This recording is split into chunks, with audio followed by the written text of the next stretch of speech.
To say that the Force works in mysterious ways is to admit one's ignorance. For any mystery can be solved through the application of knowledge and unrelenting effort. To be strong in the Force is one thing, but to believe oneself to be all-powerful is to invite catastrophe. Remember that even in the ethereal realm we inhabit, the unforeseen can occur. If you do not embrace your full potential, you will always and only be a pawn of fate. But what is that? If fate is what you make it, does that mean you're being pulled by that which is not your true eternal self? Because if you're a pawn of fate, you are not in true, pure control of yourself. Welcome to Monad of Creation, episode 30. This episode is long overdue. I will be talking about esotericism, Omni, perspective, and neutrality, which are all ultimately the same thing. And if any of you have listened to an episode prior this, you'd probably have a hunch that I have spent a lot of my time researching all that is, which is reality, capital T truth. And it can be described that concisely with brevity, and also at times it needs explanation. So the explanation here would be, I have spent a lot of time researching human origins, ancient history, truths and mysteries of all sorts. And I have only recently, over the past few years, taken the self-evolution, the self-remembrance, the optimal transcendence path seriously. That is quite new to me this lifetime.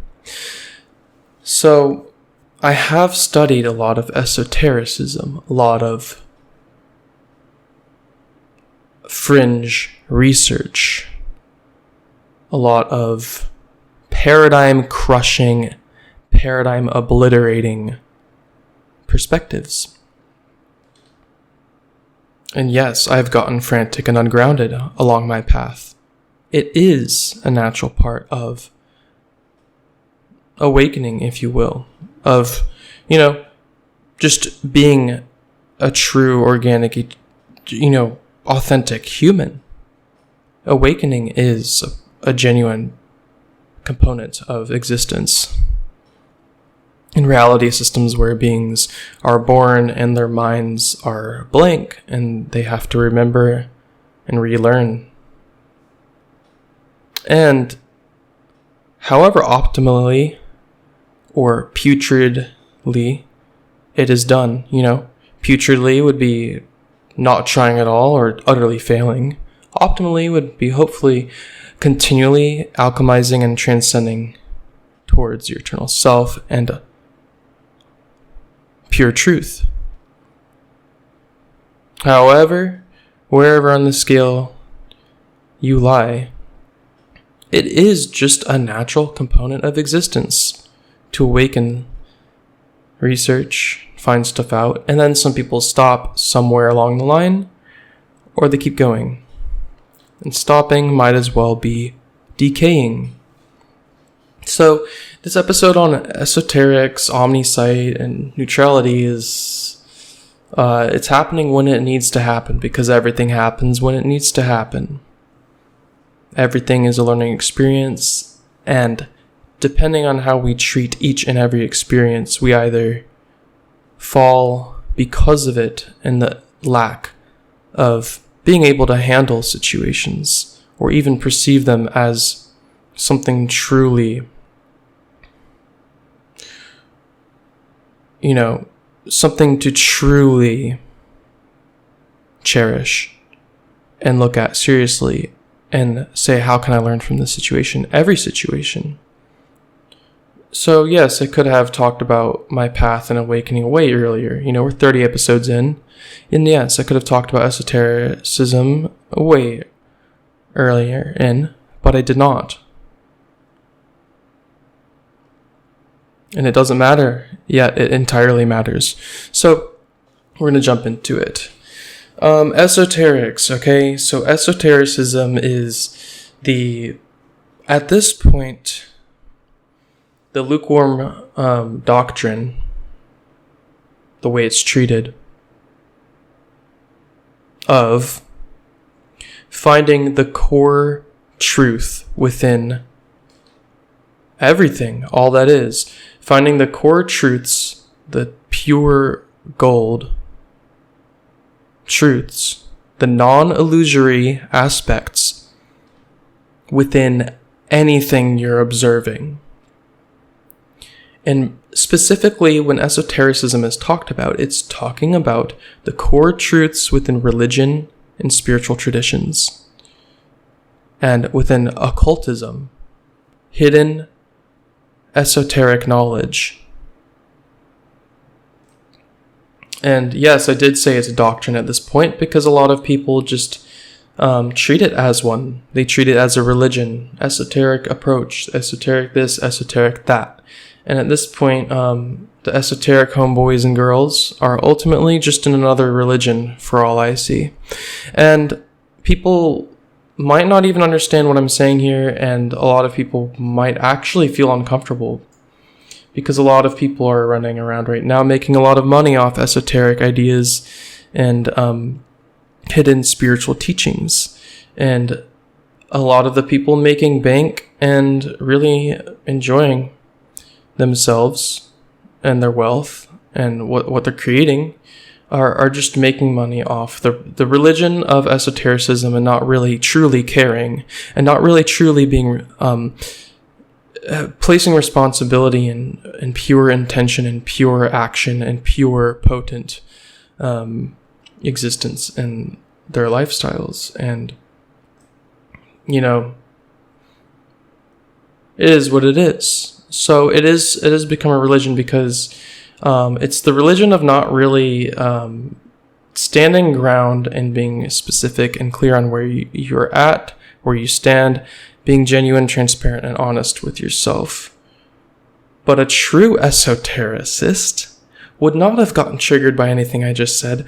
A true esotericist would not have run away, turned off, or been feeling some sort of way for anything I just said. They'd be listening with engaged detachment, listening totally aware of what I'm saying and absorbing it and not attached at all to what I'm saying and not being thrown in any direction or having a temper tantrum for what I just said. So esotericism, for what it's worth in the modern day in 2021, May 12th is, in the mainstream and when people who are just talking about it a lot, it's joke. It's a big joke. But the true esotericism, I'm getting the quote unquote mean or nasty things that I have to say, which are really just my observations, which are equally neutral. And it's my perspective and my experience. And from my point of view, everything I've been through, all the esoteric teachers and traditions and things I've studied, there's, optimal, and there are very degenerative things within all of them. Because truth is not simply purity. All truth is not purity. Truth is that which is. Truth is reality, and that which has happened, transpired, happening now, and whatever we create going forward. So it's not Not everything in esotericism is pure. That happens to be the case. Not everything in the nice, seemingly nice occult traditions are pure. There's a lot of nonsense, and there's a lot of using humanity as a food resource, and a lot of illusion that even the esotericists that I talk to are not seeing, even the esotericists that I observe are not seeing. And even the, sure, I do fall under the umbrella of having an esoteric perspective. I have fallen short plenty of times, I did get a Drunvalo Melchizedek Flower of Life influenced tattoo on my body at one point in my path. And no, I don't regret it. Great learning experience. So good. I really appreciate that experience. Running around thinking, channeled things by, archangels are just inherently okay to put in yourself. Not really having a solid perspective of what's going on. And even further down the line, once I did find more purity in teachings, having to continually shed my putrid self, the aspects of my little self, the aspects of my smaller self that are egoic and clinging to the past ideas that I held so tightly that were actually beliefs. And just because it's an esoteric truth doesn't mean it's pure and something I want to put in myself. And you have to completely peel and shed and burn away the aspects that you don't want to put in yourself anymore. So I've been there. I'm not just talking about other people. I'm talking about myself. I'm talking about aspects of my past self that were very lukewarm and not as discerning as I should have been in what I'm putting myself, what knowledge, information, and traditions and influences I'm putting in myself. I was not being as discerning. So yeah, I had, Flower of Life, Merkaba tattoo on my arm. Yeah, it was silly nonsense because of the ratios and ideas, the encryption involved, but it was a beautiful learning experience and it helped me get to where I am at now. So you can do your own research on the truth of Merkaba ratios, and you can do your own research on the truth of human origins and the truth and diligent seeking and research of every occult and esoteric tradition you find, and remove yourself from the equation. Just have a neutral perspective, find all that you can about whatever it is you're trying to find out about, and check it out. So, a component of that is letting go of what you believe in, your belief, your beliefs, your lies that you put in yourself. And be humble and have humility, grace. Humility and grace are components of transcendence and neutrality and neutral perspective. So I have been through the ringer of being misled multiple times. Multiple, gurus on this planet have tricked me, or misled people who say they're not gurus have tricked me. So, and they're being tricked themselves by consciousness fields and beings that the average human being cannot see. Channeling, people and gurus who talk to, things talking to them or in their head that are not pure, but talk in a way that is totally, seemingly okay and sensical. But if you look close enough, they're not placing total transparency, total clarity in the teachings, fleshing out what is and what it is they're trying to do, and being transparent about their agenda, and placing total self-sovereignty on humanity. Oftentimes it's subtle, and it will say, ascend, better yourself, human, reach the light, all these things, right? Well, what is that worth if it's not actually giving you any sort of true clarity? What is that worth if it's not actually giving you any sense of understanding of yourself or any practical modalities of yourself? What is it worth if it's just a bunch of story? If it's just a bunch of story all over again, like the religions, like the cultural religions, Yeah, guys, it's a bunch of light being worshipped all over again, and not clear, sovereign thinking. No true sovereignty of self. Okay? So, there's a lot of esoteric and occult teachings that are seemingly fine, seemingly okay.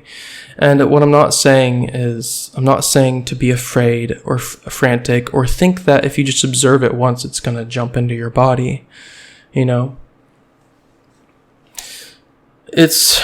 the esoteric truth people who end up becoming New Agers all over again, or dogmatic religionists. That's what it really is.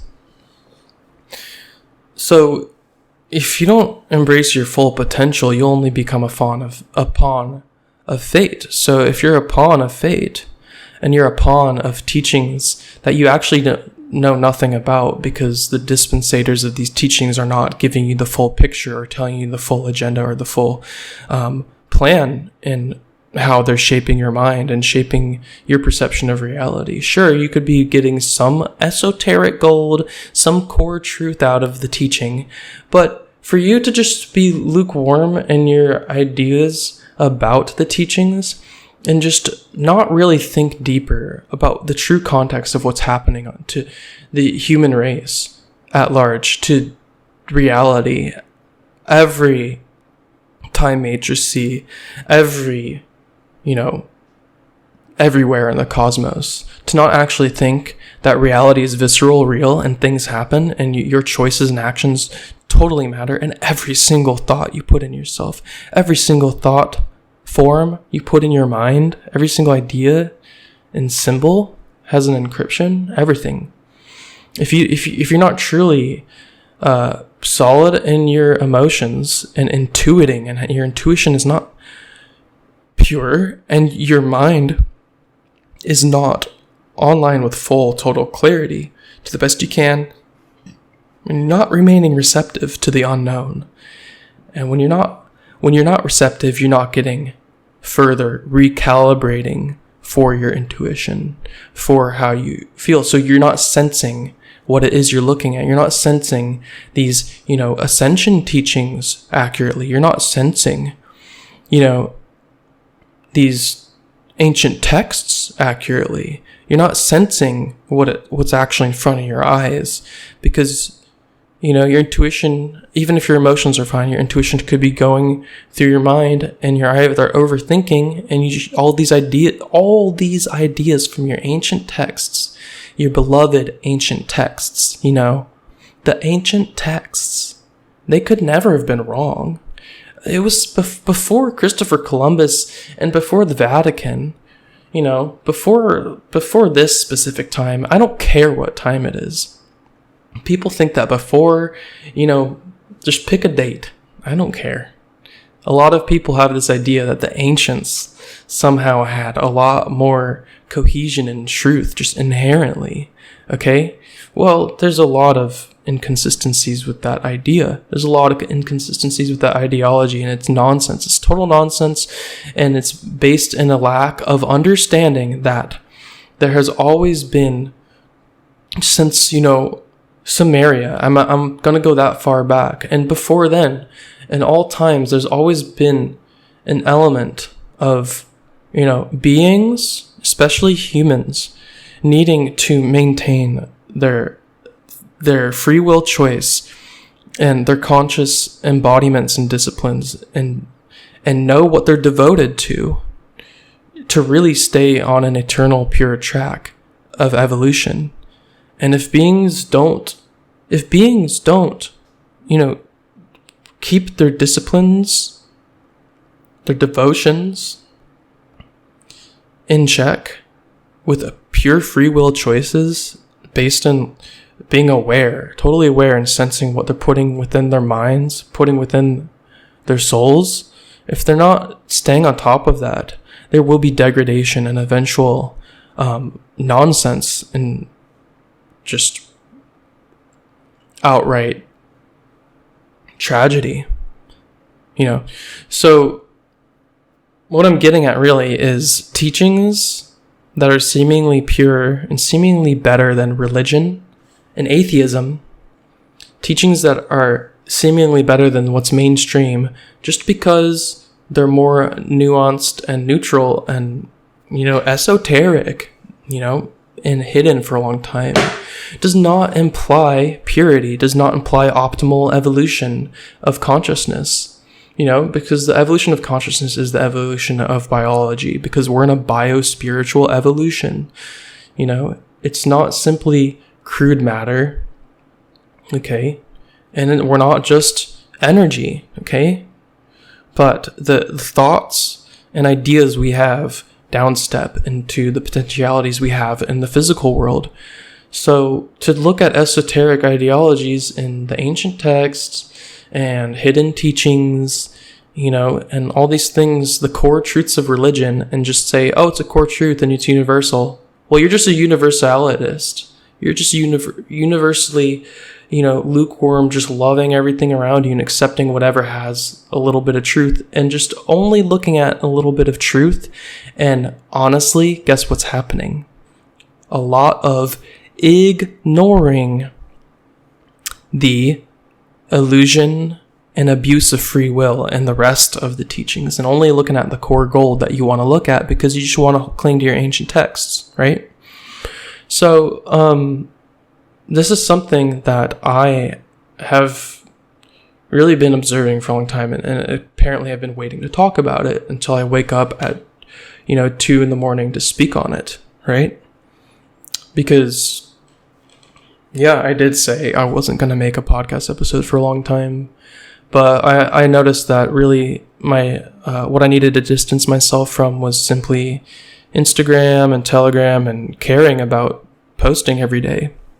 That's what I needed to get away from. So these transmissions will continue to be sporadic and spontaneous, seemingly, right? Because there is actually a decisive structure to all of this that is irrelevant to talk about right now, entirely irrelevant to talk about. So in my path, when I was seeking, I was raised with religion, Abrahamic religions, specifically Christianity, non-denominational Christianity. And what happened was I grew up, and the teachings in the Holy Bible, the canon, I implore people to do research on the canon, the formation of the church, the formation of the Holy Bible, and maybe look into what was actually happening on the ground at the time of the Christ period. It's very fascinating and interesting research, but that stuff didn't make any sense to me as a child, and I saw what the dude Jesus was saying as good stuff, and there's some interesting research and theoretical perspectives on theoretical knowledge, I should say, on Jesus. And from what I've gathered is that, a figure or multiple figures who had this true knowledge of humanity's birthright, they existed, and stuff got messy. And I was sensing that as a child, but I didn't have anything to conceptualize it or talk about it with. So as I finally came of age, I stopped going to church. I was like, Mom, I'm not going to church anymore. 16 years old. And it was awkward for the family, but I decided to study Buddhism, Rastafarianism. I studied, hey, if you made it this far, by the way, good job, because I just had a lot of potent illusion crushing. And if you have an ego, or if you get triggered easily, you probably stopped listening. And if if you are listening just because you're salty or something, hi, I don't know. Like, you're not my enemy. I have no enemies, and you're wasting your time. If you're listening out of a place of wanting to, I don't know, do something nonsensical. But yeah, hi everybody. This is streaming live, and also thank you for everything. But yeah, so Christianity stopped making sense, and I was like, I'm not going to church anymore. I'm getting older, and I'm a teenager, whatever. I'm leaving, and I studied all the religions, and I was like, hey, there's like truth in all of these. I resonate with some aspect of all of these, So I was already doing esotericism as a teenager, and I didn't know what that was. I didn't know what esoteric was. I didn't know what the word was until I listened to more speakers later in my 20s. So I practiced like Rasta and Buddhist stuff and Taoist stuff. Taoism was big to me. In the Discord, we talked about the Tao of Pooh earlier.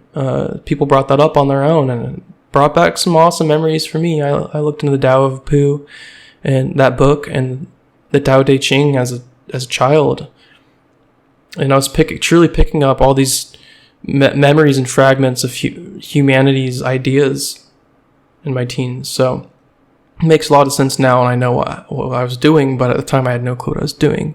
So I continued to look at these things, and as I came into manhood, human biological manhood, I was like, okay, I'm getting a little more serious about my life, and these spiritual people who I'm trying to connect with, like, I resonate and I like a lot of them, but some of these ideas still don't give me all the answers I need.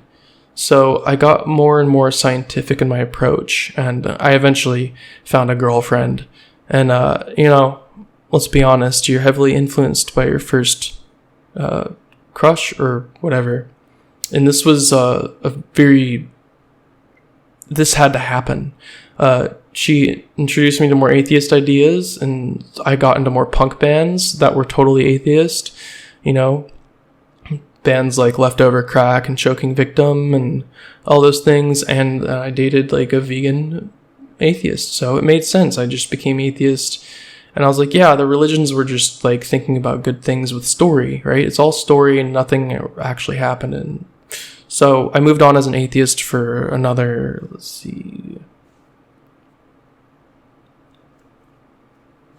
like 6 years, I guess, and I'm not going to get into the more personal aspects. I have delved in the more personal aspects in my Patreon content and the first workshop, but I don't need to do that here. I got more intuitive again. That's all I need to do for this episode. I got more intuitive because of researching human origins and taking anthropology classes in college. And I realized that all the anthropology students and teachers were pretty much just religionists because they were worshiping Darwin. And I was like, okay, I'm wasting my time. Dropped out of college and just researched reality, okay? Researched everything I could. And I realized that there are a lot of holes in both the human spiritual traditions, religions, and actual evidence.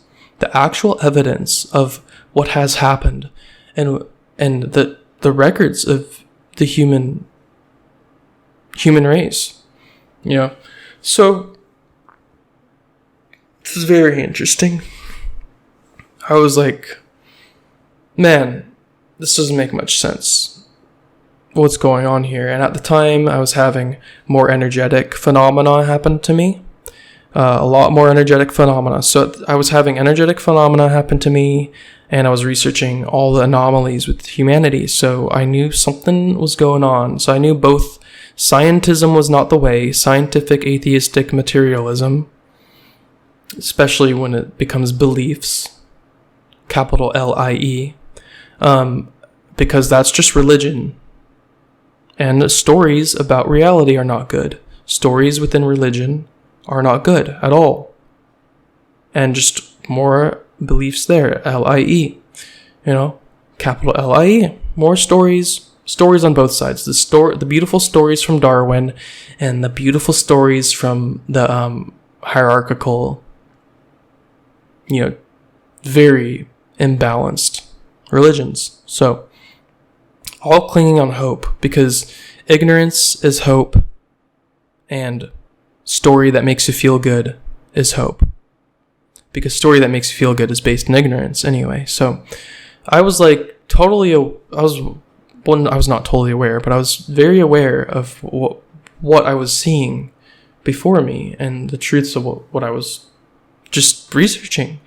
And so I got into the Kybalion, I got into more of, the Hermetic and the Tao stuff again, more of the Eastern stuff again. You see where I'm going with this? I became an esoteric spiritualist. And I got into the Dronval Melchizedek teachings. I got into a lot of Thoth stuff. And some like Buddhist stuff, and a lot of that those weird distorted suffering ideas, like why human suffering is a thing and all these things, and that didn't line up with the supposed ascension teachings I was looking at. So and I was going through a period of heavy sleep paralysis, and I talk about that in the Patreon workshop. Okay, it's not important here, but I was going through sleep paralysis. I was being discerning about that. A lot of interesting things happening there, which are viscerally real. And I looked into ancient Samaria and the Anunnaki stuff. And anyway, I kept going with all that and realized, with the help of a lot of great speakers, I mentioned them at the beginning of the show, the first episode. I mentioned Paul Rydell of Blood Incantation. I mentioned Gerald Clark of Seventh Planet Broadcasting, and I mentioned Mark Passio, and they all helped me. Right? They helped me. They activated me in ways that I needed. A remembrance, total cellular memory coming online through these teachings and these internal knowings that I had within myself. And unfortunately, when you incarnate as a human and you birth as a human, you exist as a human, however you want to conceptualize it in your mind, I'll be dross here. I'll be degenerate. You don't know shit. Real knowledge is knowing you don't know anything. The great nothing is everything. The unutterable one, which you don't really totally know. So a lot of these guys were teaching me this stuff, and I didn't really fundamentally grasp the totality of belief in religion at that point yet. And it's a really beautiful process. And Gerald Clark, beautiful man, rest in power, brother. I know you're listening somehow, somewhere, but and Krista, if you hear this, thank you all. But there's a lot of Anunnaki stuff, like heavy focus on Anunnaki and heavy focus on interesting ideas about Thoth and Hermes Trismegistus and all that stuff, and that really helped me. But I realized that focus wasn't really what was the end all be all for me. And of course, I know that wasn't Gerald's focus. He happened to be talking about it a lot. His focus was helping people evolve their consciousness. His focus was helping the truth come out and helping people have an abundant, unconditionally loving life. So, but it happened to have a lot of focus on slave species of the gods, and being a slave to the Anunnaki master races, but the discernment on Thoth wasn't totally online. The discernment on Hermes was not totally online there, and I didn't realize that until a few years ago. And Paul Rydell, totally, Blood Incantation, totally transcended dude, totally zen, like Alan Watts style, totally fucking out there. Much love to you, brother. This is sort of recap episode, and Paul's fucking solid. I happen to talk about the stuff and not make death metal out of it. And it might be a waste of time, but hey, guess what? Nothing's a waste of time. And you guys ever think about time? What is time? So a lot of, Slave Species of the Gods, Gnostic, Yaldabaoth stuff there. And then Mark Passio helped me a lot. Too. Similar stuff there. Like, the Anunnaki master race, we're slaves, all that stuff. And that's, true from a certain point of view. I like to look at it as we're humans consensually, agree to being food by choosing ignorance and not actually caring to evolve holistically. They're food, and they choose it, and it's their free will choice, and I respect that. And I just happen to be around a lot of it. And then Benjamin Vaughn of Aki Beka, Midnight, the Roots Reggae bands, that man, totally there, pure as can be. He was all about focusing on he was more about focusing on the love aspect and not just the awareness of it all. And rest in power for him too, but once again, more like polarity talk, Hermes talk, just esoteric approach that I was I knew was activating me and helping me. And I got to a certain point where, through the help of, I read the books Voyagers 1 and 2 and got into Tenchai Ara teachings. And I was like, what? This is exactly what I think.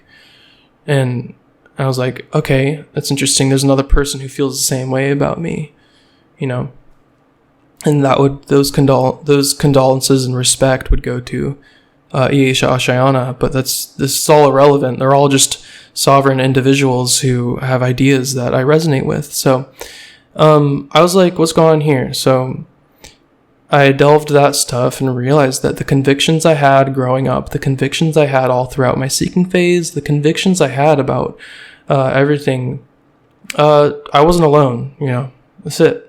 Wasn't alone, and it's pretty beautiful to see that. And pretty much it's huge path that I'm sharing with you in the Omni site, multiple perspective, esoteric approach, and just seeking everything from a state of neutrality and detachment, and never forming a belief, never holding a hard calcified belief and looking at it. But the big difference of where I lie, and the reason I'm making this episode, is that I really value purity, transparency, and evolution. True eternal evolution. And transparency and purity require clarity and explanation, deep explanation when you have big claims about things. So when I heard, all the talk about the light and the dark, and a lot of things in the Sumerian cuneiform clay tablets, and a lot of things in the Hermetic stuff, and the Gnostic scriptures, even the Nag Hammadi library, come on. Even the Nag Hammadi library, there's a lot of nonsense there, but a lot of great shit too. A lot of good stuff, a lot of wonderful things, and yes, some truly evolutionary eternal purity within the Nag Hammadi library. But you know what? People want to ignore all the weird stuff that goes on there too. Why is it so inconsistent? Was there actually a huge group of people who had differing views about what, sure, the divine is? The divine, this talk about the divine, the light. People have this lack of discerning, the light, light and sound, darkness and light become a dogma, black and white thing again. The dark versus the light, okay? All these stories, ultimately, the esoteric stuff that I see nowadays, it becomes black and white dogma again. It becomes this spiritual warfare battleground where people have to be these righteous priests from the Vatican all over again. And I'm like, what happened? What happened, guys? And no, I'm not saying that the people I listed are like that. I'm saying that a lot of the, Instagram and YouTube accounts out there, a lot of the Instagram and Telegram feeds out there are really frantic in their ideas, really frantic in what they're saying. And it's this state of mind that puts people who don't aren't really being as discerning as possible. Hey, do you remember what I told you 20 minutes ago? Don't know if you forgot. I got a flower of life. Thothian spirit science tattoo on my arm. I was a part of all this, okay? And really ask yourself, would I have a reason to say that if I weren't being genuine? And also ask yourself if I care about your opinion. Anyway, I was like that too. This really hardcore, like, truth and the light, goodness, it becomes this ungrounded thing where you're not realizing, hey, remind yourself, you don't know everything, you never will know everything, but you can know a lot, and you should care about knowing what is actually pure and evolutionary, and placing your time and attention on that, your focus, right? We'll go over this, the focus techniques that I've really fleshed out in the workshop on June 1st through Patreon. June 1st, 2021, we're doing a casual workshop, quote unquote workshop. I'm just talking about some things really candidly. A workshop format, thought mastery. And if you're focusing on like goodness and purity and evolution and sure, the light in an ungrounded way, or even in a grounded way, and you think you know a lot, and you think you're really just in your own little world, and like some things might not be working the way you actually think they work in such a black and white, simplistic, lukewarm way, well, I don't know. It's like some people might just be chilling and totally freaking fine because they're encrypted, and within their soul, they're just really, really stable and they're okay. And they can do that. Well, other people might not be, and they might actually need the from my point of view, from a certain point of view, right? My point of view, they might actually need the pure, true, eternal, reality of science and spirit, because spirit and science are intertwined. Everything is intertwined. And to embrace your full potential, you can't have beliefs or a set, doctrine of ideals and ideas cling to. You can't. And do you know what all those things are truly is? It's ego. And when I use the word ego, I'm not talking about like behavior and like who your authentic self is and what that really is. No, I'm talking about, this serving your selfish needs, serving what you like, serving what you happen to be a part of, serving what you happen to think is how something works, serving what you want to see reality as, serving what you resonate with. Staying there, the little aspects, the little self that just wants to stay there when you're being pushed into awareness of things that are totally obliterating your ideas and your beliefs. When you're put into a situation where you're in awareness and you're really feeling it with intuition and clarity and receptivity, you're really working. That's what I'm saying here. You're working, you're operating your portal properly, and you're perceiving something that is crushing your previous belief and idea. Well, that right there is something to be thought about and considered. And like, why does this make sense to me? Why do I feel it's real? And maybe it makes you feel good. And if it happens to crush your beliefs and your whole entire identity of self, and like, guess what just happened? The true you just sensed something. And that means that like a few moments ago, it was artificial. And it was illusory, whatever you want to call it. I don't care what you want to call it. It wasn't your true self, your true ideas. And I'm not here to make people think what they want to think. I'm not here to really change anyone. I'm here to, I woke up in the middle of the night and decided to come make this episode. after telling literally my whole entire listening audience that I wouldn't make any episodes for a long time and work on music only. But guess what I realized? That belief and that idea I had was sort of rigid. And what I needed to stop paying so much attention to was like feeling I had to put out postings on Instagram and Telegram every day and like pay attention to what people needed and all those things and, you know, that type of stuff. So, no enemies in all this. And if someone has an enemy and they hold the idea of an enemy so closely, they're playing the role of a victim. So, I mean, if there's a predator out there, you know, in the wild, would you really think so deeply and so hard and overthink and overfeel and get ungrounded and frantic about that predator attacking you? Would you do that? I don't think you would. I mean, I shouldn't say that. I have no clue what you would do. Because I don't know you. I don't assume anything about my listening audience at this point because I've been proven wrong, you know, about people not really getting it, and I've been proven wrong about people I thought who were getting it. So there's really no use caring about what y'all need to hear. I just share what I think I need to share. So much unconditional love to everyone, and true neutrality. True neutrality lies in the perception. Okay? True neutrality lies in the perceptual awareness of the being. True neutrality lies in the perceptual awareness, the perspective. Okay, so you're perceiving, you're looking, you're behind the glass, if you will. You know, you're perceiving neutrally, detached.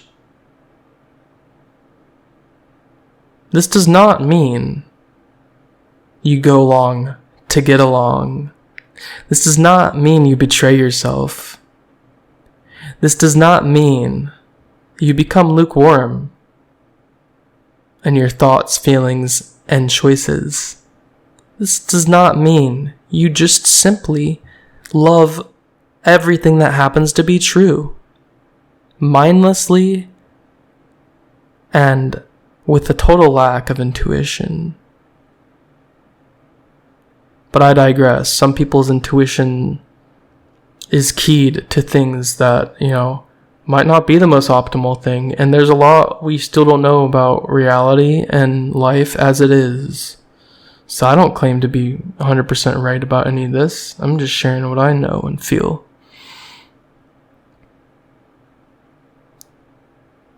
Yeah.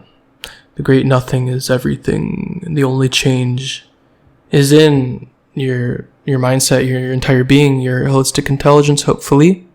And when your beliefs are shattered and crushed by either your intuition telling you something and your receptivity telling you something, or literally an objective truth that just makes so much clear sense, just crushing something outside of your belief, you know, or your ego being called out. You know, your selfish tendencies being called out. Yeah, maybe it's time to evolve. Maybe. That's what I did. I'm just sharing you what helped me. And I was hesitant to put out this episode. And guess what? I didn't put it out when I was hesitant. I waited till the time was right. Patience. And I plan on doing a few more things on the Patreon going forward. A lot more activity there because I'm realizing that some of the things I have to offer are actually pretty great. And check that out if you care. If you don't care, please don't check it out. And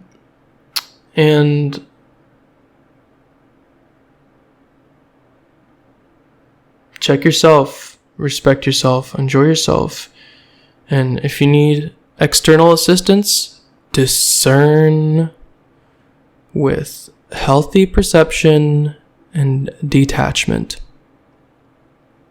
And obliterate belief. obliterate the aspects of your little self that truly serve nothing but decay and madness. Aspects of your little self that are pure and can facilitate enjoyment, pure enjoyment, and happiness, sure, enjoy that. But the putrid, selfish, rotting tendencies, be aware of them and act. Embrace your true potential. Think about why you're here. Think about why you exist.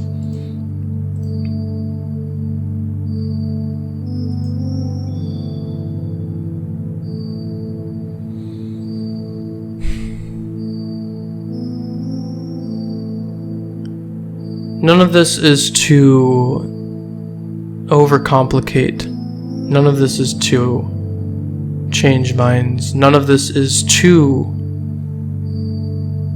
really even make change or a difference.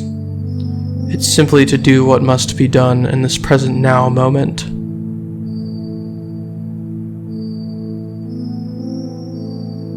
I don't care what you do. I care about eternal structure and dynamics that I have discovered myself with supplemental teachings and perspectives and theories that I have discerned with diligence and discipline and devotion to purity, truth, and unconditional love myself, which has facilitated my knowing obligation to share. And that's it. So we're going to wrap this up, and thank you so much. Eternal thanks and gratitude. Life is good. Please recognize that.